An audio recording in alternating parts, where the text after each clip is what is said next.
Parlons à présent du Brexit, sujet qui subit de nombreuses péripéties. Pouvez-vous nous faire un point? Alors, oui, effectivement, ça devient très compliqué. Ça devient très compliqué. Lors de ma tournée en Normandie, j'ai été interrogé par quelques personnes du public à l'issue des réunions publiques. Je faisais d'abord un discours préalable et après, il y avait une séance de questions-réponses. Et puis j'ai été également interrogé par des journalistes de différents médias normands. Et une question est revenue régulièrement. Ils m'ont dit mais le Brexit se passe très mal. Et qu'est-ce qui vous permet de... Est-ce que ça ne vous dissuade pas d'aller de l'avant? Et est-ce que vous ne pensez pas que c'est vraiment un problème aussi pour la France? Qu'est-ce qui vous permet de penser que le Frexit se passerait mieux que le Brexit? À quoi j'ai répondu qu'en fait, le Brexit, il y a deux choses à voir sur le Brexit. Il y a le fond et la forme. Sur le Brexit, sur le fond, les choses se passent très bien. Sur le fond, on nous avait expliqué, Madame Christine Lagarde, la directrice générale du Fonds monétaire international, je le rappelle, avait expliqué quelques jours ou quelques semaines avant le référendum de juin 2016 sur le Brexit, elle était allée à Londres, elle avait expliqué que si jamais les Britanniques votaient pour le Brexit, dans les jours et les semaines qui suivraient, ce serait l'apocalypse. On avait annoncé que jusqu'à 300 000 cadres de la City londonienne, travaillant dans les grandes banques, fuiraient le pays pour aller se réfugier, qui à Francfort, qui à Anvers ou à Rotterdam, qui à Paris. Et on se rappelle que M. Macron, ministre de l'économie, à l'époque, en juin 2016, avait annoncé qu'il dresserait le tapis rouge pour accueillir ces réfugiés qui partiraient de l'Angleterre en se pinçant le nez. En réalité, il n'en est rien. On attend toujours, le tapis rouge n'a pas été foulé, on attend toujours les fameux réfugiés économiques. Une étude de Financial Times de juin 2018 qui avait été voir toutes les banques de la City était revenue et avait avoué assez piteusement qu'au lieu de 300 000 réfugiés qui allaient partir, on en était tombé peut-être maintenant à 2 à 3 000, un facteur 100 en moins. J'ai déjà expliqué que le chômage est au plus bas depuis 1960, c'est-à-dire depuis bientôt 60 ans, au Royaume-Uni. J'ai expliqué que le commerce extérieur s'est redressé, que du fait que la livre sterling a baissé, il y a des investissements internationaux qui, contre toutes les prophéties d'apocalypse, viennent s'investir au Royaume-Uni. J'ai expliqué également que du fait de la fin de la directive des travailleurs détachés, le nombre de travailleurs venus de l'Est et allant au Royaume-Uni a diminué considérablement et que ceci crée non seulement une baisse du chômage, mais des tensions sur la main-d'œuvre et donc une augmentation des salaires. On peut quand même difficilement faire mieux. En tout cas, la situation économique du Royaume-Uni est très supérieure à celle de la France. Mais alors pourquoi est-ce que les Français pensent que ça se passe mal le Brexit? Parce qu'en réalité, les dirigeants du camp pro-européen, les dirigeants britanniques européistes, les dirigeants britanniques anti-Brexit refusent le verdict des urnes de 2016. C'est aussi simple que ça. De même qu'en France, les mêmes dirigeants, les dirigeants français européistes, ont refusé le référendum de 2005 où 55% des Français avaient dit non à la Constitution européenne. Rappelez-vous que Nicolas Sarkozy a fait ratifier par la procédure du Congrès par nos parlementaires, dans le dos du peuple français, a fait ratifier le traité de Lisbonne, qui est un copier-coller de la Constitution européenne que les Français, justement, avaient rejetée. Alors, soit dit en passant, ce genre de procédure ne peut même mener au fait que les gens deviennent fous de rage. Hein. Il ne faut pas s'étonner, là aussi, que la tension puisse monter lorsqu'on ne respecte pas la loi, lorsqu'on ne respecte pas le b.a.-ba de la démocratie. Il ne faut pas s'étonner qu'il y ait des réactions qui peuvent être parfois très violentes, ou alors tout simplement le désespoir général qui s'abat sur une nation et une nation qui sombre dans le déclin accéléré dans l'abandon, dans la décadence. Alors, le Brexit, c'est ça. Le Brexit, c'est que les partisans du maintien du Royaume-Uni dans l'Union européenne, ceux-là même qui ont obtenu 48% des suffrages en juin 2016, n'ont toujours pas digéré leur défaite et entendent tout faire pour empêcher que ce que 52% des Britanniques ont décidé se fasse. Voilà la réalité. Alors, on ne sait plus très bien où l'on en est. Madame Theresa May donc avait fait, je crois que j'en ai déjà parlé. Madame Theresa May a fait un nouveau vote sur son pseudo-accord qui maintient le Royaume-Uni dans le marché commun. Le score qu'elle a obtenu a été cinglant. C'était la deuxième fois qu'elle montrait cet accord. Il était un peu moins cinglant que la première fois, puisque la première fois, il y avait eu, je crois, 402 contre son accord député et pour à peu près 202 pour. On n'avait jamais vu ça depuis les années 1920. La deuxième fois, quand elle l'a présenté, on n'avait pas 402 contre, mais 362 contre et 242 pour. Donc il y a encore un gouffre énorme.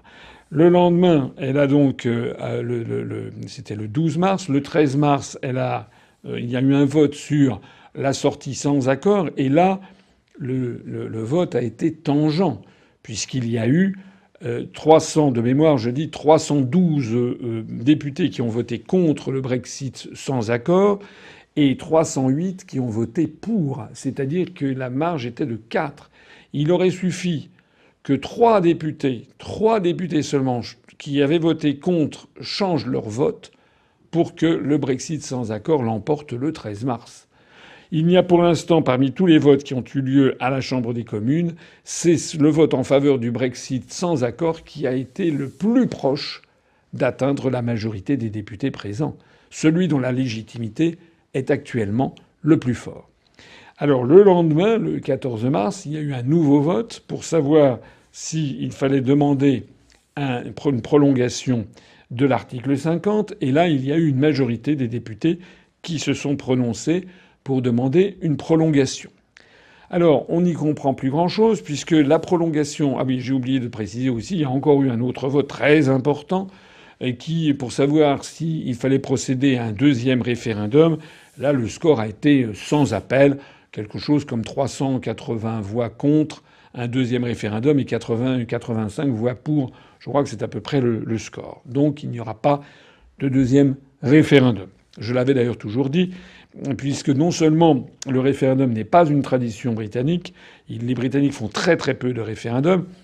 Les deux seuls que je connaisse, mais je ne suis pas forcément à jour de l'histoire britannique, mais il me semble que depuis 1900 jusqu'à aujourd'hui, en l'espace de 119 ans, je crois qu'il y a eu un référendum en 1900, enfin j'en suis sûr, il y a eu un référendum en 72 pour l'entrée du Royaume-Uni dans le marché commun, et puis le référendum de 2016 pour sa sortie. Voilà, ce sont les deux référendums que je connaisse. Alors déjà, ça ne correspond pas aux traditions britanniques, mais il y a un autre phénomène que les grands médias ne vous cachent, c'est que il semble, il y a des rumeurs qui circulent beaucoup en Angleterre sur cette question, que s'il y avait un deuxième référendum, et contrairement à ce que l'on dit et ce que l'on assure aux Français, il est possible que s'il y a un deuxième référendum, ce ne soit plus 52% des Britanniques qui votent pour le Brexit, mais que ce soit 54 ou 55%. En d'autres termes, contrairement à ce qu'on dit dans la presse française, où on dit que les Britanniques se mordraient les doigts de regret d'avoir voté pour le Brexit, c'est faux. Et c'est justement parce que beaucoup de députés ont entendu parler de ces rumeurs comme quoi un nouveau référendum mènerait à un résultat encore plus favorable au Brexit qu'ils ont préféré se soustraire à cette demande. Nous avons prévu d'être présents, quoi qu'il arrive, et nous allons fêter, quoi qu'il arrive, les 12 ans de l'UPR, et quoi qu'il arrive, nous soutiendrons les partisans du Brexit.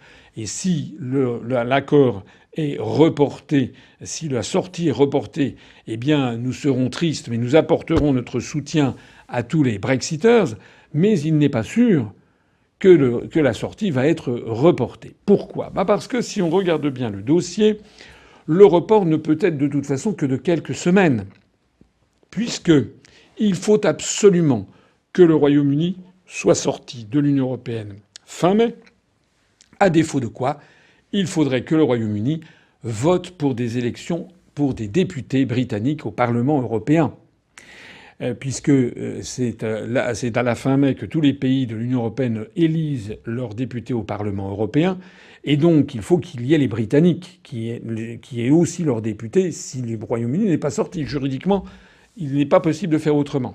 Ça veut donc dire que les 27 autres pays, dont la France, devraient refaire leurs lois électorales. Et notamment en France, on est passé de 73 à 79 députés puisque les 27 pays restants se sont partagés les dépouilles des parlementaires, du contingent de parlementaires britanniques. Eh bien, il faudrait... il y a une loi qui a été adoptée en juin 2018 sur cette affaire.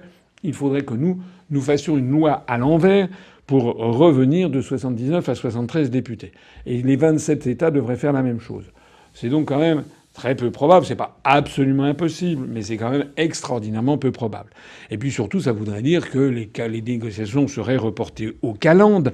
Or, et contrairement à ce que disent les grands médias français, il y a en Royaume-Uni une immense partie de la population, les gens qui ont voté pour le Brexit, qui sont excédés, qui n'en peuvent plus de ces atermoiements, qui ont compris que ce sont en fait les partisans du maintien dans l'Union européenne qui sont des fascistes bleus. Le fascisme bleu consiste à refuser le verdict des urnes, comme nous l'avons eu, nous, en 2005, lorsque 55% des Français ont voté non à la Constitution européenne. Donc les esprits sont de plus en plus chauffés à blanc, et Madame May le sait. Elle est donc en fait sur un siège éjectable. Il faut savoir de surcroît que pour obtenir ce report des négociations, qui donc, pour les raisons que je viens d'évoquer, ne pourrait être que de quelques semaines, à un mois tout au plus, encore faudrait-il qu'il y ait matière à négocier. Mais quelle va être la matière à négocier ?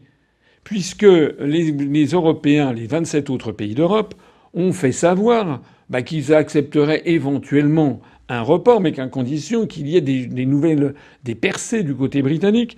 Or, Madame May sait bien qu'elle ne peut pas aller plus loin que ce qu'elle avait proposé, qui a été rejeté. Donc, elle ne pourrait, si elle faisait une modification pour qu'elle ne soit pas rejetée, il faudrait que ce soit une modification allant dans le sens des Brexiteurs. Or, justement, l'Union européenne a refusé toute modification allant dans ce sens. Donc, il y a une situation de blocage. Il y a encore un autre élément à avoir à l'esprit.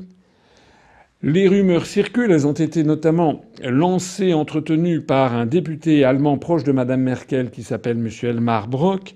Certaines rumeurs circulent comme quoi l'Italie de M. Salvini et Di Maio aurait promis à Nigel Farage de refuser un report du Brexit. Puisque je rappelle que ce report qui est prévu par l'article 50 des traités, ce report n'est pas de droit. Il faut que les autres pays l'acceptent à l'unanimité. Donc si l'Italie, par exemple, mais ça pourrait être aussi le cas de la Hongrie, de la Pologne ou d'autres pays, si 2, 3 pays, ou même un seul, même Malte par exemple, refuse le report demandé par Londres, il n'y a pas de report. En d'autres termes, tout ceci donne à penser qu'il n'est pas du tout impossible que arrive le 29 mars, la réponse c'est dans 11 jours, et que, en définitive, il n'y ait toujours pas d'accord, ni accord avec Madame May et l'Union européenne, ni accord pour un report de la sortie. Et je rappelle aussi quand même qu'une loi a été validée, promulguée par la reine Elisabeth II en juin de l'année dernière, qui fixait la date au 29 mars 2019, puisque je rappelle que formellement le Royaume-Uni avait lancé la procédure de l'article 50 le 29 mars 2017. Tout ceci pour dire que les rebondissements sont intenses. On a en fait une espèce de lutte, de propagande. On apprend aussi ces jours-ci, aujourd'hui même, que les conservateurs auraient diffusé l'information comme quoi il fallait demander aux députés conservateurs s'ils étaient d'accord pour être de nouveau sur une liste pour les élections européennes. Donc laissant entendre au gouvernement britannique s'apprêterait à se faire une idée, à l'idée de rester ad vitam aeternam dans l'Union européenne. En fait, c'est la guerre des nerfs, c'est la guerre d'intimidation, on balance des fake news de part et d'autre, on n'en sait rien. Moi, je pense qu'il y a une probabilité qui reste tout à fait significative, et peut-être même très probable, que le Brexit ait bien lieu le 29 mars à 23 heures. Comme je l'ai dit tout à l'heure, nous, de toute façon, nous avons décidé d'être présents ce jour-là. J'ai pris cette décision à la fin de l'an dernier, même à l'automne de l'an dernier. Nous avons depuis plusieurs mois préparé une grande cérémonie, une grande manifestation le 29 mars à 23 heures. Je renvoie toutes les personnes intéressées à l'article que nous avons mis en ligne, que nous avons d'ailleurs étoffé pour voir toutes les manifestations que nous allons avoir. Le plus important de ces manifestations, ça sera le 29 mars au soir, dans le grand hall de Church House Westminster, à 200 mètres de la Chambre des communes, où nous allons avoir donc nombreux intervenants, notamment 3 anciens ministres conservateurs qui étaient pour le Brexit. Nous allons avoir également un général 2 étoiles qui était pour le Brexit, qui est à la retraite maintenant. Nous allons avoir le leader des partisans du Brexit au sein du Parti travailliste. Donc nous aurons à la fois les conservateurs et les travaillistes qui seront représentés. Nous allons avoir un syndicaliste de RMT. Nous allons avoir également une femme qui a créé une association de citoyens pro-Brexit pour les soutenir face aux insultes, aux injures qu'ils reçoivent de la part des fascistes bleus qui en permanence les toisent de haut et les considèrent comme des abrutis parce qu'il y a une intolérance incroyable de la part des européistes au Royaume-Uni comme en France. Et puis nous aurons, on l'espère, la présence de Nigel Farage, dont il est possible qu'il vienne nous dire un mot pendant cette soirée. On espère qu'à 23 heures, on pourra constater, après un décompte sur un écran géant, constater la sortie du Royaume-Uni de l'Union européenne et que nous célébrerons ceci par les hymnes nationaux, le God Save the Queen pour le Royaume-Uni, suivi de la Marseillaise, et puis nous ferons sauter les bouchons de champagne pour célébrer cette libération du Royaume-Uni de cette prison des peuples qu'est la construction européenne. Et puis, comme je l'ai dit, si par malheur ça n'avait pas lieu ce jour-là, s'il y avait un report, eh bien nous apporterons tout notre soutien aux Brexiters, tout notre soutien moral et les assurer qu'ils ne sont pas seuls dans leur lutte pour la libération.